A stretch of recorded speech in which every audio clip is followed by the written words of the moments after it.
Welcome back. We are now over 1 year after the Bitcoin halving in 2024, and I'm sure many of you would agree that this cycle is boring AF.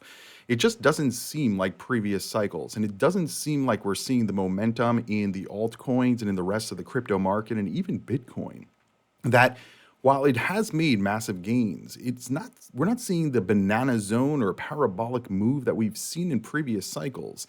And in today's video, we're going to be exploring, is this cycle different, or are we just a little bit impatient? Don't forget to give this video a free thumbs up. We upload almost every single day on the channel to bring you the latest happening in the financial world. Also, hit that subscribe button. That way you never miss a new video. And if you want to help support the channel, click the join button down below. We talk about crypto, blockchain, and investing every single day. I try to do these longer form deep dive videos to give you guys some insight into kind of my perspective and my analysis of where we are in the markets, where we're going, and how we're actually going to get there. That way, hopefully, we can stay ahead of the market, because if you're not ahead of the market, you're behind the market, and therefore, I guess we're all kind of behind on the market because the market is not looking that good, but Bitcoin hitting $220,000 is reasonable this year, according to the gold-based forecast.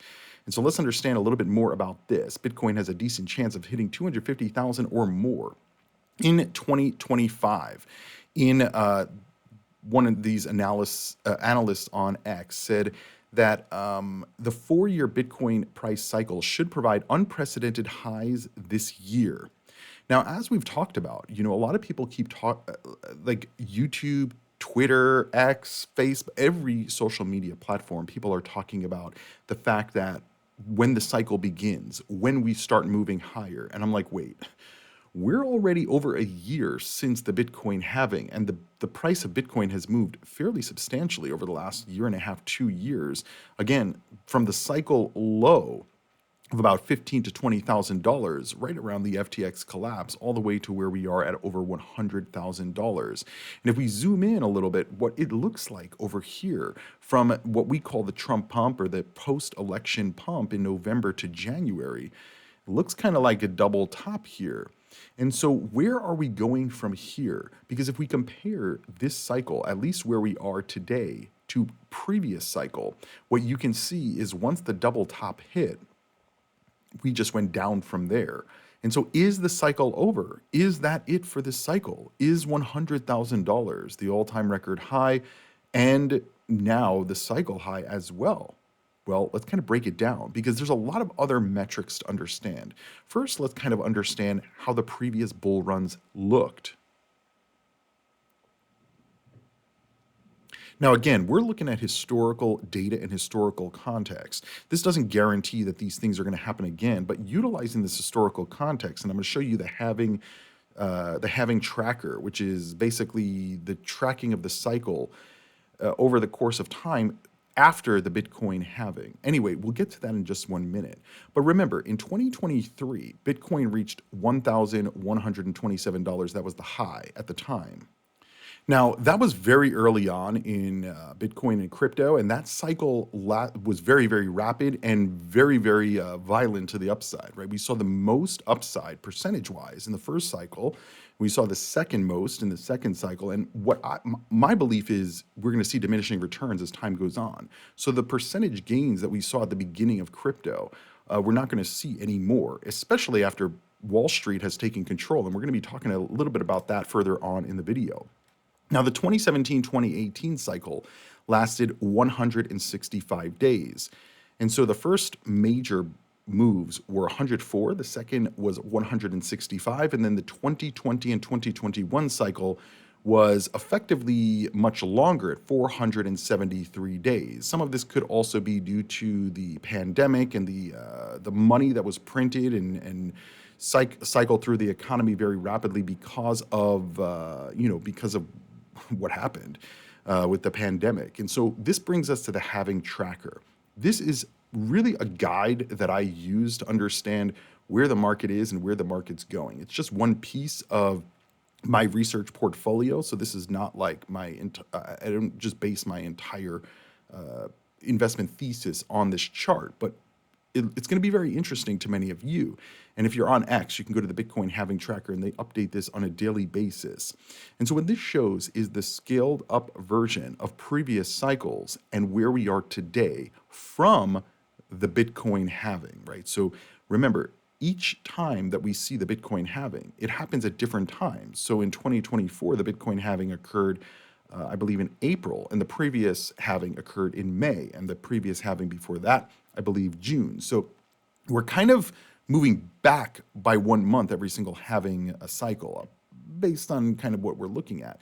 And so this chart tracks the price moves from when the halving occurs, which is a very interesting indicator that most people don't look at. Most people are looking at the banana zone chart or the stock to flow model, and these are not based on anything except for somebody's opinion and predictions. It's not based on historical data like what we're looking at right here.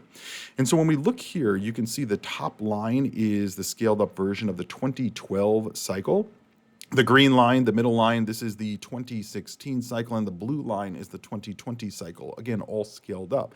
And you see each cycle, we are seeing less and less from a percentage gain perspective by quite 2-3 standard deviations, it looks like, of a reduction at a minimum from the all-time highs.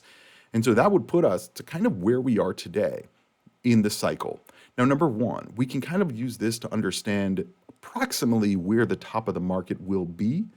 And again, most people, they're coming up at 220,000. I've seen $444,000 Bitcoin. And I'm like, what is this based on? I mean, we're already over a year after the Bitcoin halving, and the market has only gone up to $100,000. Now, I say only because, I mean, a lot of people are expecting much higher numbers, right? I mean, that's the bottom line. And so for this cycle, for Bitcoin to hit 444,000, we would literally have to scale up. Effectively, we would be hitting what the last cycle hit, which was about 444 or $500,000. You can see that right here on the scaled up graph. And so when you think about investing, you have to think of like probabilities and statistical data of like, what is the likelihood of this to occur? The likelihood that we're going to break the previous 3 cycles, therefore all the cycles in Bitcoin, and go to the previous cycles all-time high from a percentage and scaled up version standpoint, and that we're going to hit $450,000 to $500,000, it to me does not seem realistic. I mean, again, you can see that this is 1, 2, 3 standard deviations down. I think these are standard deviations. Maybe they're not, but whatever. We'll just say 3 lines down. The second cycle was 1, 2, 3, 4, 5, 6 lines or standard deviations down. And so that's 3 and then 6. So that's doubling. So maybe we're going to be 9 down, which is definitely not possible. So where are we going to land? I mean, I think that getting to 200,000 is going to be very tough for Bitcoin, especially because there's going to be so much sell pressure, and we don't know how much more buy pressure we're going to have. A lot of people are saying, but Cryptoviser, the institutions are coming. It's like, no, guys, you missed it. The institutions have been here since the beginning of 2024 when the Bitcoin ETFs launched. They've already been here. They've already been buying. And people are like, Cryptoviser, you don't know what you're talking about. They're not buying already. Wisconsin pension fund sold $300 million in BlackRock's Bitcoin ETF stake amid the tariff turmoil.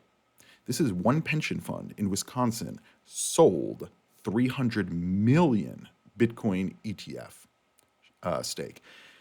I mean, they're selling at this point, and you're like, no, the institutions are here. It's like, no, they already own $300 million. And by the way, it's not just Wisconsin.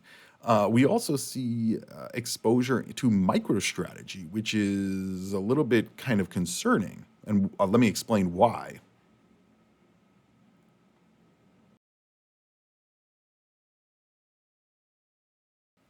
Now, many people forget what happened in the previous cycle in 2020 and 2021. But right now, this guy Julian is saying 14 US states have reported $632 million in MicroStrategy exposure for Q1 in public retirement and treasury funds. a collective increase of $302 million in one quarter, so effectively doubling, right? The average increase in holding size was 44%. And so you can see here, California State Teachers Retirement System owns 336,000 shares. The Public Employee Retirement System in California, 357,000. Florida's State Board Retirement System, 221,000 shares. And again, this is not for Bitcoin or Bitcoin ETF. This is for MicroStrategy, which is a leveraged play on Bitcoin. And what I've been saying is, I believe we're in the final stages of the bull market. I mean, going back to the halving tracker, I know I'm kind of all over the place in this video, but it's really important that we kind of take all of this into context, because I believe we're in the final stages of the bull market. Based on this charting, we are. From the first cycle until this previous cycle, we top out effectively from about 1 year to about 1 year plus 100 to 150 days, right? So 1 year to 1.5 years effectively is after the Bitcoin halving is when we see the peak of the market. And so we're in that 12 to 18 month time frame right now when I'm recording this in the middle of 2025. And the 12 to 18 month will expire effectively in or around September or October of 2025. And so that means from now in May 2025 till October of 2025 is when the chart is showing we are going to top out. And so if that's true, we need to see toppish behavior in the markets and toppish activity going on in the markets. And so when I see that the pension funds are already trading, right? They're not just holding Bitcoin ETFs, they're trading it. And when I see states, pension funds investing in MicroStrategy, which is a leveraged play on Bitcoin, and people, at least people in the irresponsibly long MSTR group, they think that there's no risk in what Michael Saylor's doing for MicroStrategy stock. And I believe that there's more risk. All the risk is in MicroStrategy. You're holding Bitcoin directly. There's much more limited risk versus holding MicroStrategy. Granted, if MicroStrategy collapses or sells Bitcoin, this could hurt the price of Bitcoin, but Bitcoin will recover. MicroStrategy may not in that situation. And by the way, Michael Saylor also admits that Strategy shareholders would suffer if Bitcoin were to fall 90% and stay there for 4 to 5 years. Now, a lot of people say this is not possible and this would not happen and will not happen. And that makes me think the possibility is actually significantly more than people think. Because when people think there's no risk, that is the risk. That is the risk. Guys, think about it. When people say, oh, there's no risk in buying a house and not getting it inspected and giving, $50,000 over asking and rushing because, your real estate agent is saying, well, their real estate agent is saying they have 15 offers. Meanwhile, do they really have 15 offers, and who are they from and how long have they had them? But either way, the risk is not in not getting the inspection. The risk is in believing that you don't need to get the inspection, because that shows your mindset of the investment and of making this kind of the largest purchase potentially in your life. And you thinking, oh no, I don't need to do an inspection because my real estate agent said that we don't need to do one. The risk isn't in not doing it. The risk is in believing that you don't need to do it or that you shouldn't do it. And so believing that there's no risk in MicroStrategy when Michael Saylor himself is saying that there is, and you ignoring it, saying, no, not a big problem. And the pension funds doing this makes me very nervous. And you may say, well, Cryptoviser, why are you so nervous about that? Well, do you guys remember what happened with FTX? All of these companies and all of these pension funds were investing in FTX in the last cycle. They weren't investing in Coinbase. They weren't investing in Bitcoin. They weren't even investing in MicroStrategy. They were investing in FTX, an offshore, unregulated in the United States, crypto company that was brand new and turned out to be a big Ponzi type scheme, right? And so think about that, right? These pension funds were investing in FTX, and now they're investing in MicroStrategy while not investing or lowering their exposure in the BlackRock Bitcoin ETF. I don't know, seems very kind of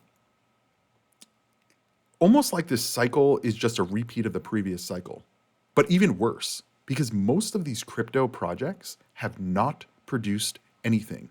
It is quite, I don't know what the word is, like surprising that we're this far in the cycle. And we had a few announcements back in 2024, right? Some of the AI cryptos merged. We saw live AI on chain on the internet computer.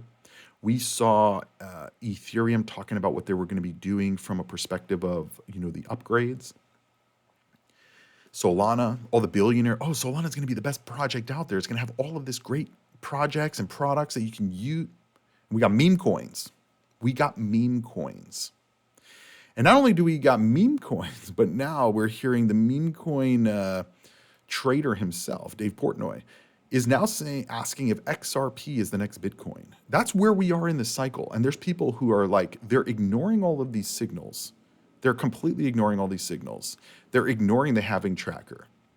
They're ignoring the institutions buying into an over-leveraged Bitcoin play through MicroStrategy. I mean, my view is very similar to what we just heard about Jim Chanos, who is shorting MicroStrategy and buying Bitcoin. He's like, why am I going to buy MicroStrategy when you're paying a 2.5x premium when I can just buy the Bitcoin underlying? And so people are ignoring this. A lot of the market, a lot of people who have been in the market cycle after cycle, they're ignoring all these signals that the market is giving us. And they're saying, oh, it's just Dave Portnoy being fun. It's like, I'm not saying that Dave Portnoy can't have fun and that meme coins can't be fun and people can't trade them. Of course, they should be able to. But this is where all the focus is. It's not on like fundamental real investing, right? Is XRP the next Bitcoin? Absolutely not, right? I mean, Ripple doesn't even need to use XRP. Ripple selling XRP. Is it the next Bitcoin? No. If it was, it would already be the next Bitcoin, right? I mean, Bitcoin is the next Bitcoin. There is no other thing like it. But anyway, let's listen to what Dave Portnoy says.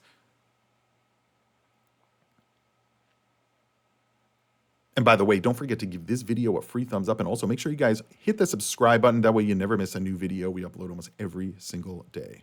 I remember I was trying to buy an apartment in Miami and I got outbid by a crypto bro. And I'm just like, that bastard, he just bought, he heard about Bitcoin when it was, I don't know, $8, $7. It's up on 100. I've slaved for 20 years and he just outbid. So yes, there's 100% of FOMO on everything. I think that's the meme coin. That's general. I mean, I don't know, Bitcoin, I don't know if there's as much FOMO now. It's so established, but like, that's why I'm in XRP. Like that it's FOMO. It's not like I have some grand belief in it, but it's what? $2, 40 cents or something like that. It's like, what if that's the next Bitcoin? So FOMO, I think, plays a huge part. And so, I mean, this guy, he's worth a lot of money. So I'm sure he's a gambler, right? He's having fun. Got it. But here's the deal. The fact that we're in the FOMO phase tells you that we are, again, towards or at the top of the market. And so this is for an analyst, right? A decision that you just have to make, right? Is this the top of the market? And even if you don't know, you can't figure it out. Is it worth the risk of the downside versus the reward of the upside by staying in that position? For instance, let's say this is the top of the market and we go down to $50,000 and you don't sell. That's a 50% reduction in your portfolio at this point. Now, let's say we go to $200,000. That would be a 100% increase in your portfolio, or whatever your profit would be at $100,000. Now, granted, the upside is double what the downside is. But then again, if we go down 50%, now you have to double. You have to go up 100% to get back to that 100,000, and you have to go up 400% to get to the 200,000. And the likelihood that you're going to do that after you drop that much is much less than on the way up, right? This is where you sell the rip, buy the dip. We're in the rip. We've been in the rip. And here's the deal, MicroStrategy, they keep buying and buying and buying. But there's nobody else really buying, right? The ETFs are buying, but we're not seeing like that much. And the thing is, with what MicroStrategy is doing, other companies and countries, they're buying MicroStrategy stock to get that exposure to Bitcoin without having to buy the Bitcoin directly or getting into the Bitcoin ETFs directly. But the risk there is, people are essentially overpaying for it, and then there's other people on the other side, like Jim Chanos, that are shorting it. And I do think that there's going to be an opportunity to short, and maybe we're already there, because remember, the cycle doesn't care what you think, whether it was a good cycle or not. The cycle is just the cycle. And so we're in the final phases, and I believe that this final pump, whenever it is going to be the pump to sell into. There's going to be a lot of people who are expecting 400,000. And again, if you look at this chart, this is where 400,000 would be. Basically, the scaled up version, we would basically percentage gaining the same that we did previous cycle. Based on the past three, it's not going to happen, right? And again, Chanos is doing an aggressive long and short trade involving MicroStrategy and Bitcoin. We could potentially see Bitcoin go much higher because people are going to be shorting MicroStrategy and buying Bitcoin, and MicroStrategy is effectively shorting themselves by continuing to sell shares on the open market. That way they can buy more Bitcoin, right? And so by doing that, they're pumping Bitcoin, which could effectively pump MicroStrategy, or because of the sell pressure and not enough buy pressure, it could push the price of MicroStrategy down while still pumping the price of Bitcoin up. And the MicroStrategy bros, they'll keep saying, well, let's say Bitcoin hits 200,000, right? It doubles. Do you think MicroStrategy is going to double while Michael Saylor is continuing to sell shares on the open market? Maybe. But I would imagine we're probably going to see a lot of pressure. So MicroStrategy won't double if Bitcoin doubles. And again, if Bitcoin is doubling because they're selling shares on the open market to then go buy Bitcoin, again, they call it the infinite money glitch. That's what I think Michael Saylor refers to it as, or the Bitcoin community at large. And it is an infinite money glitch, but effectively an infinite money glitch has downsides. Think about when they printed $5 trillion during the pandemic. What did we get after that? We got eggs that were $12 for 12, right? So $1 each. And even though eggs have come down now, you still go to the store and you want an egg sandwich, and they're still charging you a premium for eggs because they're so rare at this point and expensive, and prices have gone down significantly or kind of stayed a little bit elevated from before. But anyway, you guys kind of get the point. So anyway, if Bitcoin goes to 200,000, MicroStrategy is probably not going to double in price. And so if you continue to have that erosion and a dilution in MicroStrategy, eventually this is going to be a trade that people dump. And so if they start dumping MicroStrategy and the cycle is over and Bitcoin starts to decline and go into, or start rotating into a bear market, which could take 6 to 12 months to kind of do a full rotation, this could potentially be one of the best shorting opportunities in the world, and what potentially Jim Chanos and so many others are counting on, because MicroStrategy is trading at a premium to the underlying Bitcoin, at a very basic, just doing the numbers. Well, once Bitcoin starts going down, that premium could potentially disappear, and that would basically push the price down by almost about 60 to 70% from where it is today, which is about $400 to $200. And then as the price of Bitcoin goes down, you're talking about potentially sub $100 for MicroStrategy. But people who are holding MicroStrategy say, no, that can never happen because he's just going to keep buying and buying and buying. But guys, the halving cycle is the halving cycle. And the higher the price goes, the more incentive somebody has to sell. This idea that nobody's ever going to sell is nonsense, because people are selling now at $100,000. People were selling at $80,000. That's why the price is staying here, and it's not jumping up to 200 or 300, 400,000, because people are selling. And so if you bought at 80,000 and you think that everybody else bought at 80,000, you're dead wrong. People bought at like $1 many, many years ago, and they're still slowly selling those coins. I mean, think about it. You could sell for a year and you have $400,000. And the next year, the price may be going up a little bit. You sell 4. And these people have thousands and thousands of Bitcoin from mining Bitcoin and stuff like that. So it's something to think about, but the risk is there. Now, we're also seeing, Wisdom Tree Executive. This is, for me, another indicator that we are at the top of the market.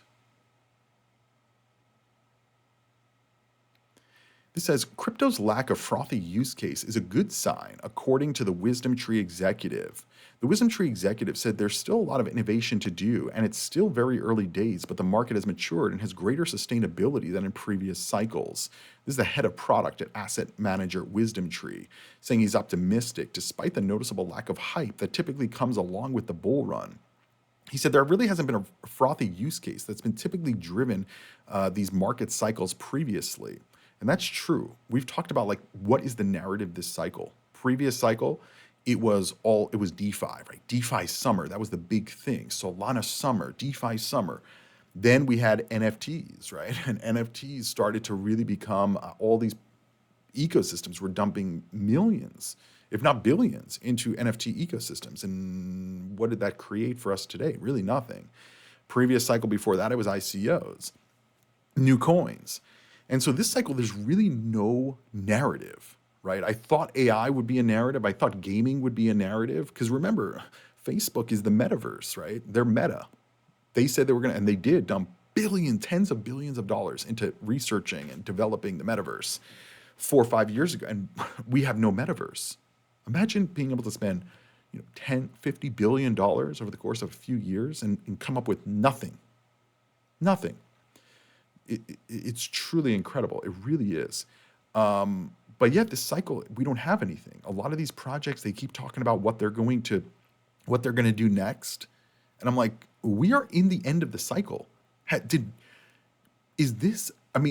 Guys, what do I always say on these videos? All roads lead to Bitcoin. Every single one of these altcoins, every single one this cycle, every single one has underperformed. Most of them haven't performed at all. So they can't even underperform because they never performed. Most of these, there is some light at the end of the tunnel, by the way.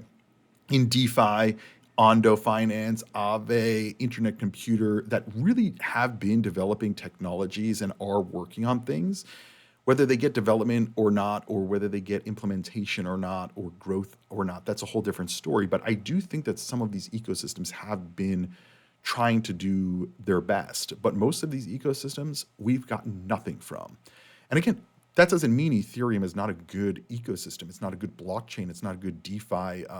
It doesn't have good DeFi apps to use. I'm not saying that. What I'm saying is it's underperformed. And nobody in the Ethereum ecosystem has done anything to be like, you know what, we need to like implement AI. We need to do this. We need to do that to really grow this ecosystem and jump on this time frame that we're in the bull run. They've just been like, oh, we'll have the Pectra upgrade and that's it, right? XRP, what have they done? They've won the lawsuit against the SEC. Whoop-de-doo, right? What has Solana done? They brought us meme coins. Don't get me into that, right? I mean, it's like the only ones that have brought us any innovation or new implementations and integrations is USDC. It's like stable coins. What has Dogecoin done? Nothing. Cardano, chasing the narratives. Tron, sweet, new chain. Chainlink, maybe a little bit of something. But, we really haven't seen that much. This cycle is boring. And I cannot figure out why. I really just think that at the end of the day, all roads lead to Bitcoin, right? But there's still risk in Bitcoin because everybody thinks that all the money is to be made in the altcoins. And so when they realize that it's time to get into Bitcoin, we may already be at the end of the cycle. I mean, we are at the end of the cycle. Most people don't think that we are. And, if we look at the TradingView chart, okay, I just want you guys to see this because I was looking at this the other day and I was like, whoa. So in the last cycle, we had a run-up in the end of 2020, right? This is within the 1 year after the halving, because the halving occurred in 2020. We had a run-up in October, November, all the way through April. Then we came down, and then we went back up at the end of the year. This is in Bitcoin. This cycle is very similar, right? We went up towards the end of 2023. This was before the Bitcoin halving. Right? So we kind of saw the market anticipating the halving, where previously the halving occurred at the beginning of the pandemic. So I think there wasn't a lot of money moving around into crypto specifically. And so that's why I think that we saw the end of the Bitcoin halving year with the most upside. But we saw the most upside really from 2023, just a few months before the Bitcoin halving, into 2024 and basically stabilization before the Bitcoin halving and then downward move after the Bitcoin halving. And so this is very different than the previous cycle, but the moves in the market, you can see the first jump right here, and then we had that second jump, double top. This cycle, we've had this kind of this initial bump at the beginning of 2024, stabilization until after the Bitcoin halving, and then a run up at the end of 2024. And this is the same thing that happened last cycle, right? A move up, stabilization, another move up. This cycle, it's just happening earlier. And this is why I keep seeing all this stuff about extended cycle, and I call that be complete and utter BS. There's no extended cycle. In fact, every single cycle we've basically topped out around the same time frame, besides the first one. But the first one, there was a lot less liquidity and usage, etc. And based on all those other metrics that we covered, like these top signals, right, where none of these projects have produced anything, where Wall Street is starting to realize like all roads lead to Bitcoin, they're the big money, like BlackRock money. They've already said they're looking at Bitcoin, and a far distant second is Ethereum. That's it, no other altcoins. And so this idea and this promise that, you know, all these altcoins were going to be part of the strategic reserve and they were going to be bought up by Wall Street, maybe next cycle, but this cycle is not about that. And I don't think that the market has fully grasped that yet. That doesn't mean the market can't go higher.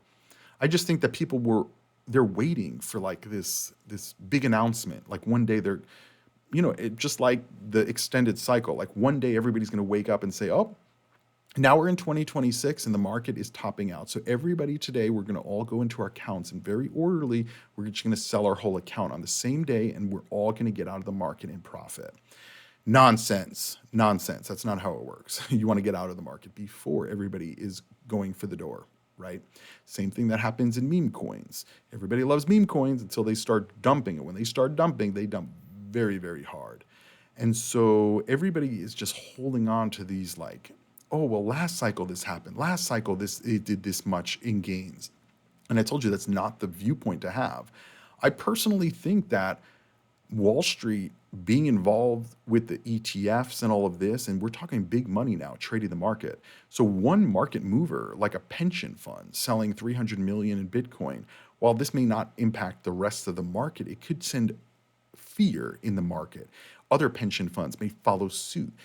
Other investments may follow suit. It may slow down reinvestments, and so that slows down the inflows, and it becomes this worry cycle.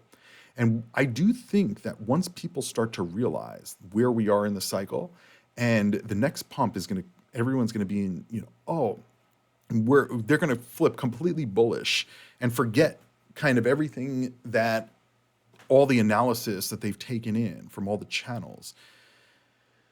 I mean, I don't know how you can deny this Bitcoin halving tracker. And just based on where it is, we have less than 6 months before the market tops out. It may top out tomorrow. It may top out later than the 6 months. But based on this, I'm putting my money it's going to top out at or around here. And so if it does, you want to get out before. And people say, well, Cryptoviser, why wouldn't Michael Saylor, or Ralph Powell, or any of these other guys talk about the Bitcoin halving tracker? I think it just goes back to kind of what Jim Chanos is doing. Like, it doesn't matter where the market is or what the market is doing. There's ways to make money, and there's ways to hedge positions. You can be extremely bullish in crypto and believe, Cryptoviser, you're nonsense. We're definitely going much higher. We're going to hit over $200,000. Great. Hedge that position. How do you hedge it? Maybe hedging a short position on what Jim Chanos is doing, right? You're shorting MicroStrategy, but you're longing Bitcoin, because it doesn't matter if MicroStrategy is overvalued. That means that they have wiggle room to keep selling shares on the open market and then keep buying Bitcoin. And so what is the better trade, Bitcoin or MicroStrategy?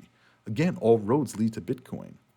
And even as we're rotating into a bear market, which we will be at some point, you can hedge the risk. Even if you're very bullish and holding your Bitcoin position, if you know we're rotating into a bear market and you don't want to sell your Bitcoin, well, you can look for shorts on Bitcoin, shorting Bitcoin ETFs, shorting a MicroStrategy or other Bitcoin proxy stocks. That's a way to hedge the risk if there is downside while still holding on to the potential for upside. That's what some people do, right? There's a lot of risk there, but that's what Jim Chanos is doing. And I think it's going to play out extremely well. It's not just Jim Chanos, by the way. A lot of big money investors are looking at this trade now because as more people become bullish and we see more and more of the, oh no, don't worry about it. We're going to hit 220,000 very easily. We're going to hit 500,000. It's like based on what? Based on what, right? Retail is no longer moving the markets. This is all Wall Street.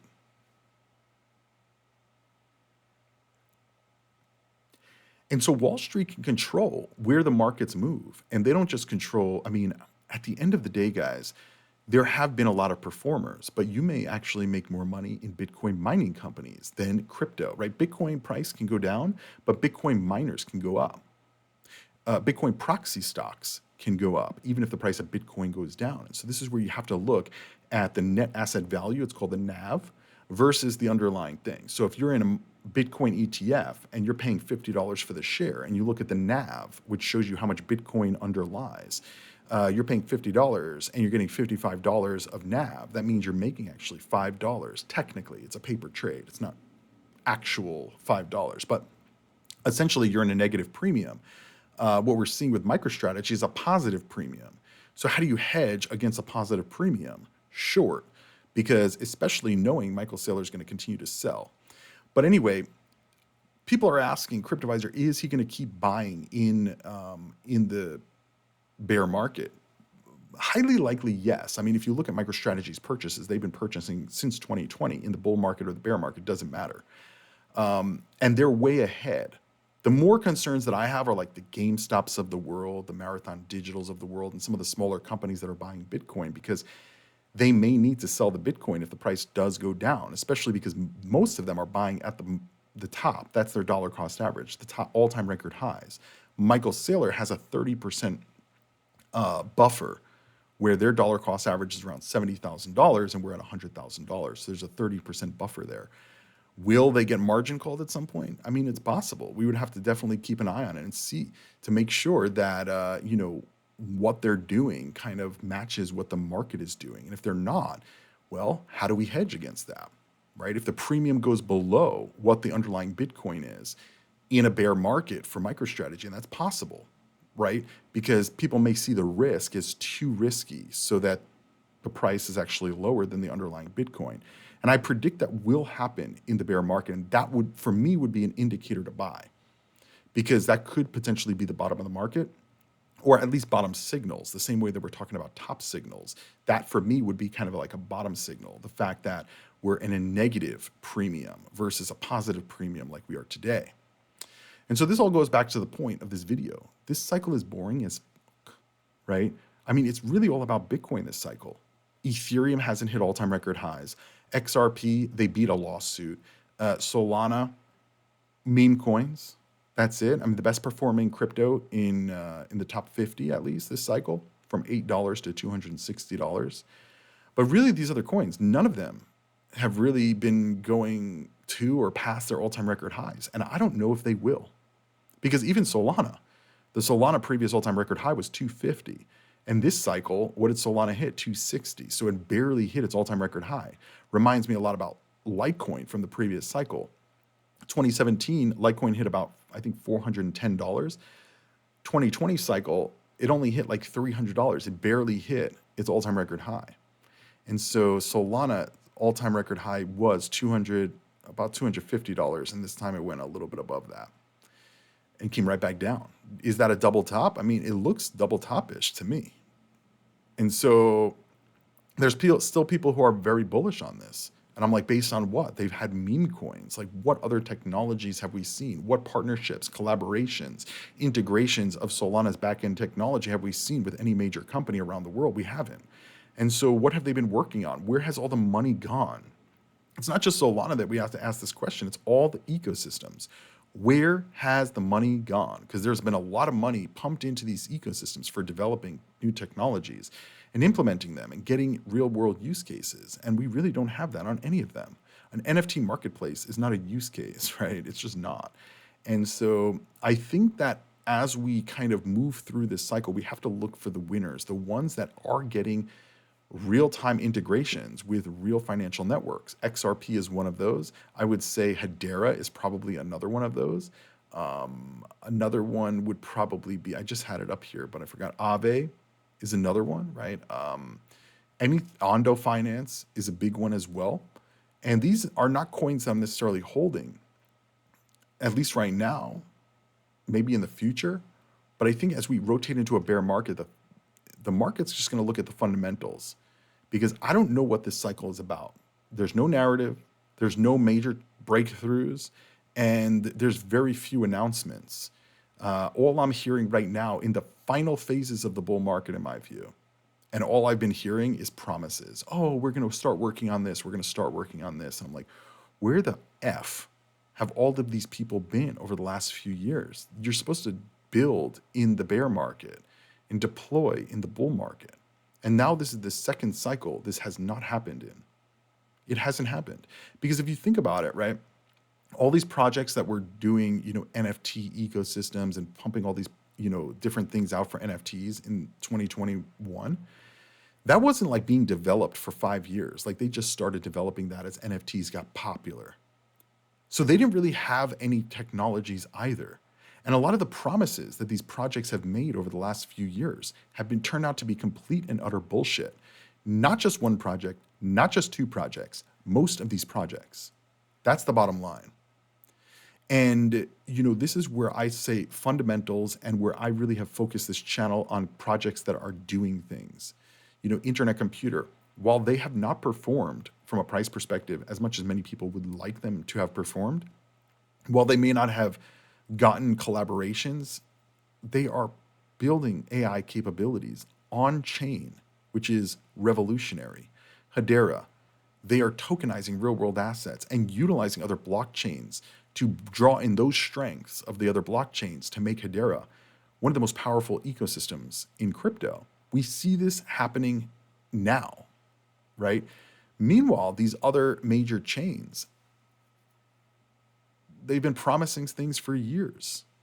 Tron said they were going to have a bazillion transactions per second by 2020, and still we don't have that, right? And so I really think that, number one, all roads lead to Bitcoin. I also think that people are starting to realize this, that Wall Street is not effing around with these other coins. And I would be surprised if we see venture capitalists and billionaires messing with these coins in the future, because most of these billionaires got burned in 2022, 2021, as we rotated into the bear market. And I imagine most of these billionaires are going to get burned again. And I think eventually the billionaires are going to realize, like, all roads lead to Bitcoin, right? Every other project that is promising to change the world, they just have not done it. They haven't done it. Remember WorldCoin? They're going to take your eyeball. What have they done, right? What have they done? All of these promises, and we have nothing at the end of 2025. And I'm not saying nothing. Like, we do have technology, but it's not as exciting or hyped or any of the above from what we've seen in previous cycles. And so this may be the final major cycle in crypto, but that doesn't mean there's not opportunity to make money. Like I said, as we are rotating to the top of the market and then out of the bull market, right, this is going to take much time, months, if not years, to fully rotate to the bottom of the market. Right now, even if we're not at the top and we're close to the top, we should be looking for these hedging positions so that as the market is rotating, we are rotating, but we are rotating before the market rotates. Because you don't want to get into a short position when the market's already dropping 50%. You want to be there before. You want to be in that leveraged downside position before the downside begins. And in my view, that is when people are the most bullish. And right now, people are the most bullish, but I think it's going to get even crazier once the price starts moving. Because if we pass 120, 130, 140, I think around the $150,000 range is when we're really going to see people buying for the first time in their lives, right? At the all-time record high, they're going to buy at $150,000. That is the signal top, right? For me, at least. So we'll have to kind of wait and see how it all plays out. But there's a lot of strategies to implement. Jim Chanos, I think, is onto something here. Although once most people start to rotate into that trade, it's too late. I don't think that most people are doing what Jim Chanos is doing yet. I think most people are just laughing at what he's doing, especially if the price continues to go higher. More people are going to come out and say, "See, Jim is an idiot. Don't listen to these guys. They're just boomer." But meanwhile, that is another signal. The higher we go, the more bullish people get, the more upset anybody gets with anybody who's not on the buy side. That's the signal, at least in my view, right? I've been watching the Irresponsibly Long MicroStrategy social media group, and these people are very, very, very long MicroStrategy. They believe in MicroStrategy, and one of the guys who turned $2 million into 30 million sold recently, and a lot of people in the group, and name calling, and he's an idiot. He doesn't know what he's doing. He's gonna go poor. He's broke. Meanwhile, he's like, I went from 2 million to $30 million, and they're not happy with that because that's not their portfolio. It's not your portfolio. Leave the guy alone. He's sold. Now he's going to be shorting because of all of the euphoria and all of the hate he's getting. It's confirming that it's the top of the market. I mean, for him and for me and for a lot of other people, it's confirming maybe we're not at the tippy top, but we're close to the top. Does it matter whether we're at 100 or 150,000 when you bought at 15,000 or lower? No. That's why we're seeing people selling. Because if people weren't selling, the price would go much higher. That's how supply demand works. And so this potentially is going to be the strategy. But once people start moving into this and you start hearing YouTubers saying, "Oh, we're shorting MicroStrategy heavy now," I mean, it may be too late, and maybe not, because maybe it'll just cause a cascading effect. But again, if MicroStrategy goes lower in price, there's a high potential Bitcoin is going to also follow, because there's going to be fear about a potential margin call or need to sell. Whether that happens or not, that's a whole different story. Anyway, hopefully you guys enjoyed this kind of conversation. I would definitely recommend following the Having Tracker on X. That way you can track this in real time. They update it every day, and I am going to continue to bring this up so that we can keep an eye on this. But it's looking like now we're almost at about 400 days past the halving, which is a little bit over 1 year, and that would put us at about anywhere between 100 days and 150 days. So that's about 3 to 4 months. And so where we are today is May. So that would be June, July, August. August to September being the top. And remember, at the beginning of this video, I was saying it's probably going to be October, September, October. But the chart is showing us even earlier.